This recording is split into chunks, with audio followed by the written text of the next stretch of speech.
Hello అండి, అందరికీ నమస్తే. అయితే మా బావ అయితే వెళ్ళిపోయిండండి అట్లా చెప్పి.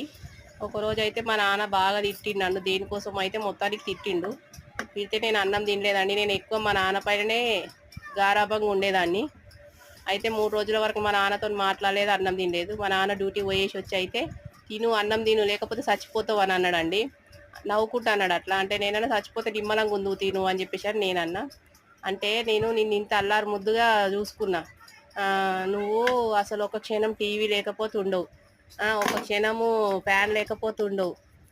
ఇంట్లో సన్న బియ్యం అయితేనే తింటావు నువ్వు. రాత్రన్నం పొద్దున తినవు. మరి అట్లాంటప్పుడు నువ్వు పోయి ఆ పల్లెటూరు ఉండాలనుకుంటున్నావు.